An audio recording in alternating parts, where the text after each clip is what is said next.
Yes, Kenya. Tamu sana, yes. On Thursday, Kalonzo Musyoka was the only senior Azimio leader who attended Mashujaa Day celebrations at Uhuru Gardens in Nairobi. And that was a move that never sat on well with some Azimio leaders and even Azimio supporters. It was interpreted to mean Kalonzo was warming towards William Ruto. And it was also seen as if now Kalonzo was embracing William Ruto as the president. And the interesting bit about it, as Kalonzo was being seen to be warming towards William Ruto, Martha Karua was reaffirming her stand that Ruto is not the president. And she even made it very clear that even though the law recognizes Ruto as the president, herself as Martha Karua, she does not recognize Ruto as the president. And then on the same day, Martha Karua also leaked some details on how Chebukati turned their win at Bomas, and then the 7 Supreme Court justices just affirmed that fraud by Wafula Chebukati. Yes, that was on Thursday. And about 1 day later after that, Kalonzo seems to have taken a U-turn. He is now accusing William Ruto of being a dictator. And as he does that, some William Ruto allies are calling on William Ruto to dismiss Uhuru Kenyatta as a peace ambassador and to appoint Kalonzo Musyoka as the peace ambassador. So some William Ruto associates are imploring upon him to replace Uhuru Kenyatta with Kalonzo Musyoka. In this video, I want us to dig deep into that story to understand the story behind the story. If you are watching us for the very first time, subscribe, give this video a like. Yes. Yesterday evening, Citizen captured a very interesting story. Kalonzo attacks President Ruto, accuses him of dictatorship. And if you go through that story, Azimio One Kenya Alliance leader Kalonzo Musyoka has accused President William Ruto of making unilateral decisions on important matters in the running of the country. Kalonzo has raised issue with the president's Mashujaa Day speech that raised issues such as public-private partnership in water provision and the lifting of the GMO ban as critical matters that require inclusive decision-making. Accusing Ruto of dictatorship, Kalonzo claimed the president is running a one-man show where he is presenting his personal ambitions as country's policies. And then it continues, we are steering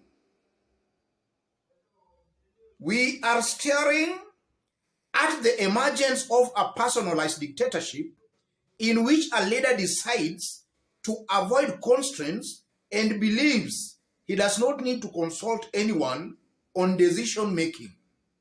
We are seeing a leader's personal philosophies, fears, and ambitions being presented to the country as policies. It is a one-man show. Kalonzo has also questioned the president's directive on the DCI Special Service Unit, asking for answers on who wrote the report used to execute the purge. Ruto is steadily moving away from the more collective and collegial leadership style characteristic of his predecessors, said Kalonzo. That was Kalonzo yesterday evening. And on the same day, some William Ruto allies were calling on Ruto to dismiss Uhuru Kenyatta and to replace him with Kalonzo Musyoka. Cherargei advises Ruto to dismiss Uhuru as peace envoy, replace him with Kalonzo. Nandi Senator Samson Cherargei now claims that the president, William Ruto, should dismiss retired President Uhuru Kenyatta as his peace envoy for the Great Lakes region and the Horn of Africa. The lawmaker claims that the position should now be offered to Wiper Party leader Kalonzo Musyoka, whom he hailed for attending yesterday's Mashujaa Day celebrations that were presided over by the head of state. Yes, those are events that occurred yesterday. I want us to dig deep to understand what is going on behind the scenes.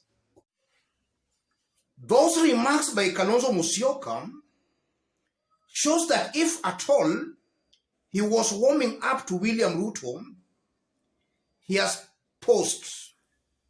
He has put a break. At least as of now, he has just put a break.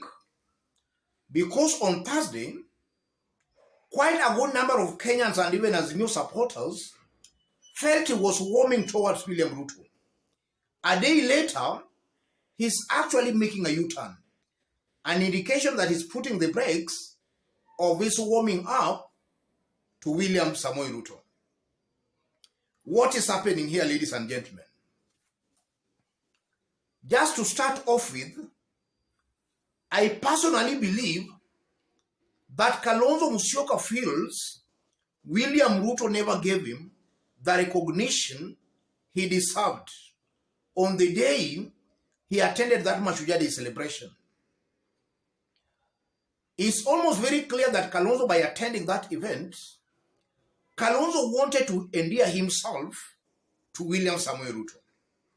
But it appears William Ruto might have given him a cold shoulder. So Kalonzo sees no need of still begging William Samoei Ruto. That's one thing I'm seeing here. William Ruto might have ignored or given Kalonzo some cold shoulders. So that might have angered Kalonzo Musyoka. That's one thing I'm seeing here. And then secondly, Mashujaa Day celebrations were an embarrassment not only to the government, but even to government leaders. Because the stadium was empty, virtually empty. Kalonzo was seated there and he witnessed exactly what happened, what transpired there. And something tells me Kalonzo might have learnt a lesson on that day from that kind of an attendance. Kalonzo might have seen that this government is not enjoying the goodwill of Kenyans. And should he embrace that government, he is going to be politically irrelevant in the coming days. And then to make matters worse for him, even in the succession structure of Kenya Kwanza, Kalonzo he cannot fit anywhere. In terms of succession in Kenya Kwanza, assuming now William Ruto is to exit, the person who can lead that outfit, even if Kalonzo joins William Ruto, he'll not be that person. So as he will be receiving the wrath of Kenyans for working with a very unpopular government, his chances again of being supported by that government are almost zero. That might have informed Kalonzo's move to make a U-turn. And also, just as I did explain in this forum, maybe some clever advisors told Kalonzo Musyoka that he was killing himself politically. If you look at Kalonzo Musyoka in Kenya Kwanza and Kalonzo Musyoka in Azimio, Kalonzo has a more brighter political future in Azimio. And I'm saying that because even in 2027, nobody knows. He can even be the candidate. Nobody knows. In Kenya Kwanza Alliance, Kalonzo, in fact, in the next maybe 20 years, Kalonzo might not even find himself near the succession matrix of that team. So Kalonzo is better off politically in Azimio than in Kenya Kwanza Alliance. And I'm saying that because already a good number of Azimio supporters had started warming up to Kalonzo Musyoka. Yes. They had started warming up to Kalonzo Musyoka. So by making a move to join as Kenya Kwanza Alliance, Kalonzo was making a very big political blunder. He was committing a political suicide. And then above all, that move of back forth by Kalonzo Musyoka shows he's confused. Yes, shows he is a confused leader. And at this time in point, or rather this time, I mean, Kalonzo should have a clear plan on what he wants to achieve. If Kalonzo wants to contest for the presidency in 2027, he ought to have started his campaigns, not still moving back forth, Kenya Kwanza Azimio. He ought to have already laid his clear plan, and by now, he ought to have started executing his plan. A clear roadmap, plan, and strategy. And I'm saying that because we can also borrow a lesson from William Ruto. Immediately after 2017 elections, William Ruto started his campaigns immediately. And he had a clear plan that he wanted the presidency in 2022. He pursued that from day one till the last day. He was not wavering that he wants the presidency or not. He was not wavering. Kalonzo is still wavering. Kalonzo should have a clear plan. I want the presidency. Let him start campaigns. And as he campaigns, Kalonzo should also know that a good majority of those who can vote for him are the Azimio supporters. Kenyans in the 6 regions that voted for Raila Odinga. He should be making sure he addresses the plight of those people, of Kenyans in those areas. If he's seen warming towards William Ruto, even these Kenyans in these 6 regions are losing trust and faith in him. And that will make it even hard for them to accept Kalonzo Musyoka.